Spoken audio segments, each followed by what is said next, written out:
예수를 먹고 마십니다라는 제목으로 우리 말씀을 묵상하도록 하겠습니다.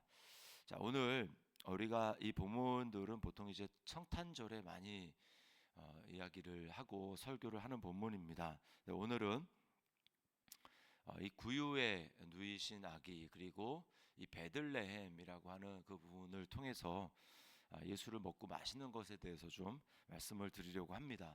자, 예수님이 오늘 이 태어나신 사건들을 통해서 예수님은 바로 우리 영혼의 양식이다라고 하는 것을 우리가 보게 됩니다. 구유에 이제 누이지 않습니까? 여관에 있을 곳이 없어서 구유에 누이는데, 이 구유는 가축이 여물을 놓는 그 통이 바로 이제 구유입니다. 그래서 그 가축이다라고 하는 것을 통해서 우리는 무엇을 보게 되냐면, 요한복음 1장에 보면 자기 땅에 오셨다 이렇게 얘기를 하죠. 자기 땅에 오셨는데 백성들이 깨닫지 못했다 이렇게 이야기를 합니다. 예수님이 누구신지 알지 못하고, 그리고 많은 절대 다수의 사람들이 영접하지 않았습니다. 그것을 통해서 우리가 무엇을 아냐면, 이사야 선지서를 읽어보면 이사야를 통해서 하나님이 탄식하는 소리를 보게 됩니다. 이제 소도 주인을 알고, 그러니까 가축들은 다 주인을 아는데 이 백성은 주인을 모른다 이렇게 이야기를 하죠. 그러니까 짐승과 같다는 것입니다. 그리고 시편에도 읽어보면 내가 이처럼 주님 앞에서 짐승과 같습니다. 내가 이렇게 깨닫지 못하고 아둔합니다 라고 고백을 하는 모습을 보게 됩니다. 그러니까 이 구유에 나신 그 예수님, 그것을 통해서 우리가 무엇을 보냐면, 우리는 참 짐승과 같구나. 하나님을 알지도 못하고 또 우리를 위해서 오신 그 주님을 우리가 알지 못하는 그러한 참 감히 그 하나님을 우리가 섬기기 어려운 그런 사람들이 바로 우리다, 깨닫지 못하는 짐승과 같다라고 하는 것을 보게 됩니다.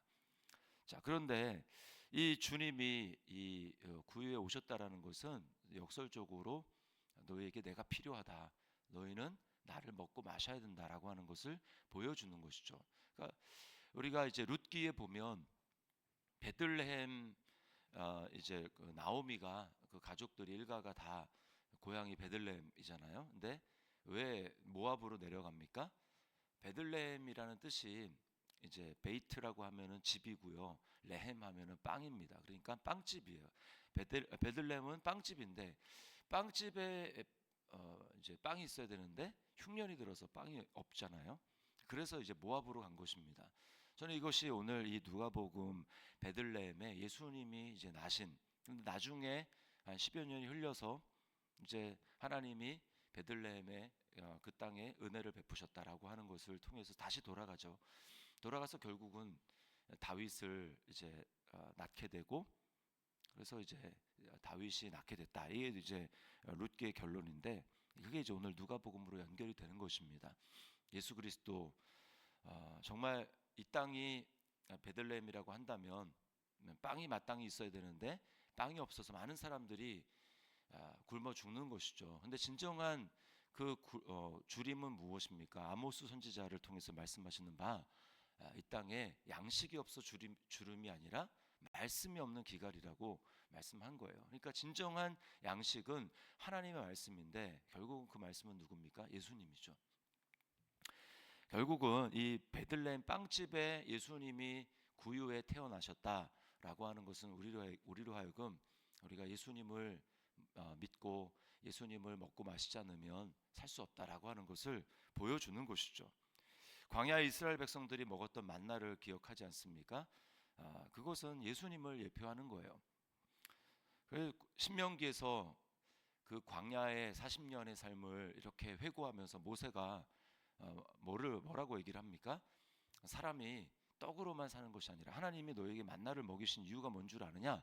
사람이 떡으로만 사는 것이 아니라 여호와 입에서 나오는 모든 말씀으로 사는 것을 너희로 알게 하려 합니다. 이렇게 말씀을 하죠. 근데 여호와 입에서 나오는 말씀이 누굽니까? 바로 예수님입니다. 그래서 말씀이 육신이 되어 오신 분이 예수님이죠. 오병이어를 기적을 행하셨을 때 많은 사람들이 예수님 앞에 나옵니다. 그 다음 날 예수님을 찾으러 나오죠. 그때 예수님이 그들을 바라보시면서 뭐라고 말씀하냐면, 에, 너희는 썩는 양식을 위해서 일하지 말고 썩지 않는 양식을 위해서 일을 해라. 그리고 너희 조상들은 광야에서 만나를 먹어서도 다 죽었지만 하늘로서 내려오는 진정한 생명의 떡이 있는데 그게 바로 나다. 나를 먹어야 된다라고 주님을 말씀하고 있는 것입니다. 그래서 오늘 이 본문을 통해서 우리가 묵상하고 다시 한번 마음에 새겨야 되는 것은, 우리가 교회에서 이제 한 달에 한 번씩 성찬식을 하는데 그때마다 다시 한번 새기지 않습니까? 예수가 없으면 나는 죽는다. 매일매일 예수를 먹어야 된다. 예수를 먹고 마시고, 주님, 나에게 진짜 필요한 분은 주님이십니다. 주님을 날마다 먹고 마시고 주님이 나에게 실자가 되시고, 그렇게 해서 오늘을 살아갈 수 있습니다.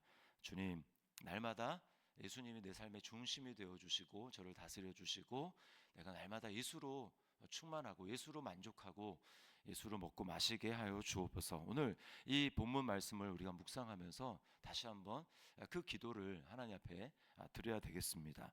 또 두 번째는, 누가 이 양식을 진짜 먹을 수 있는가라고 하는 겁니다. 누가 먹을 수 있는가?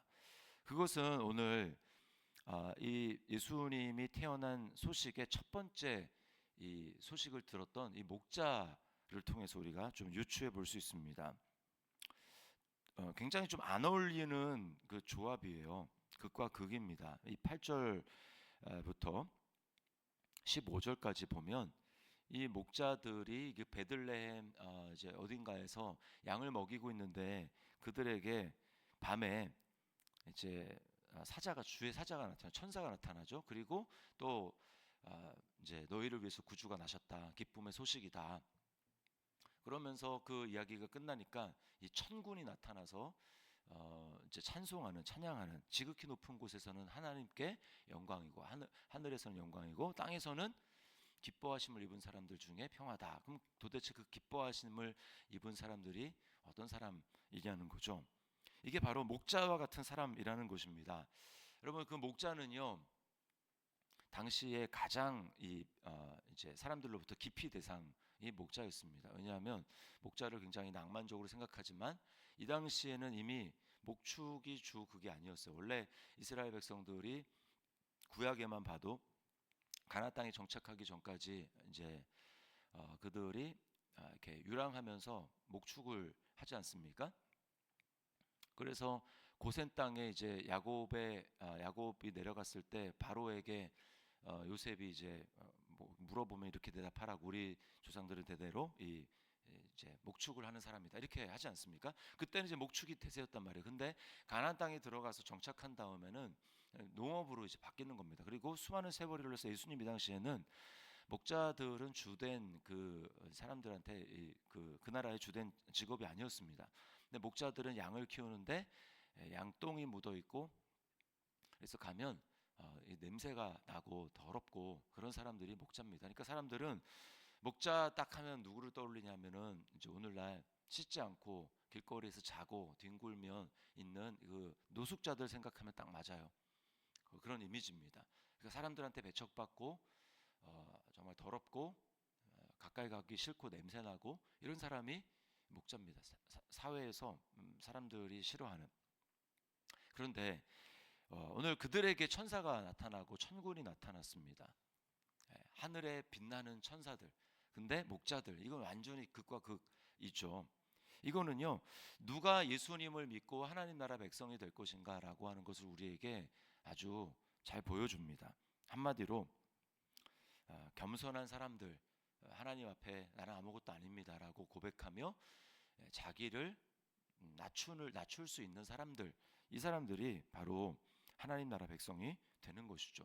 오늘 마리아와 요셉도 보십시오. 그 가정에 메시아가 예수님이 태어나시잖아요. 그들은 가난한 목수였습니다. 목수.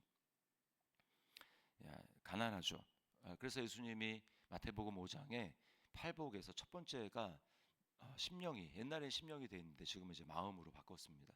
마음이 가난한 자는 복이 있나니 천국이 그들의 것이며라고 말씀합니다. 마음이 가난한 자에게 천국, 예수 그리스도죠. 하나님 나라가 임한다라는 것입니다. 예수님은 제자들이 서로 누가 더 높으냐 이렇게 싸울 때에 어린아이를 그들 가운데 세우면서 그들에게 말씀합니다. 너희가 돌이켜 어린아이와 같이 되지 아니하면 결단코 천국에 들어갈 수 없다. 사람들이 무시하고 그 당시에 인권을 제대로 보장받지 못했던 어린아이, 목자, 이런 사람들처럼 돌이켜서 하나님 앞에 순수한 마음으로 나는 정말 당신이 없으면 살 수 없습니다. 하나님의 은혜가 없으면 살 수 없습니다. 나는 가난합니다. 나는 아무것도 아닙니다. 이런 마음을 가지고 전심으로 하나님을 두 팔 벌려서 환영하고 세상이 아니라 하나님께 이렇게 나올 수 있는 사람, 겸손한 사람, 그 사람들이 예수님을 만나게 되고 은혜를 받게 되고 하나님 나라에 들어가게 되는 것입니다. 그래서요, 빌립보서 2장 5절 이하의 말씀에 바울 사도는 빌립보 교회 성도들 향해서 이렇게 말합니다. 너희 안에 이 마음을 품으라. 곧 그리스도 예수의 마음이니 그는 근본 하나님의 본체시나 하나님과 동등됨을 취할 것으로 여기지 아니하시고 오히려 자기를 비어 종의 형체를 가지사 사람들과 같이 되셨고 사람의 모양으로 나타나사 자기를 낮추시고 죽기까지 복종하셨으니 곧 십자가에 죽으심이라. 네. 이 주님의 마음을 품는 사람, 주님의 마음을 가지고 하나님 앞에 오늘도 예수님의 마음을 저에게 부어 주십시오. 오늘도 하나님 앞에 정말 내가 높아지는 것이 아니라 내가 낮아지고 예수님의 가셨던 그 길을 저도 가겠습니다. 이렇게 주님 앞에 하나님 앞에 겸손한 마음으로 나아가는 그 사람이 예수님을 만나고 하나님의 은혜를 경험하게 되는 줄 믿습니다. 오늘 이 베들레헴 구유에 태어나신 예수님을 보면서 주님, 예수님을 먹고 마시기를 원합니다. 제게 다른 것이 필요한 것이 아니라 저는 예수님이 필요합니다. 겸손하게 하셔서 주님의 은혜로 충만하게 하시고 하나님의 말씀으로 제가 충만하게 하여 주옵소서. 오늘 그렇게 주님 앞에 사모하는 마음으로 나아가는 우리 저와 여러분들 될 수 있기를 주님의 이름으로 축원합니다.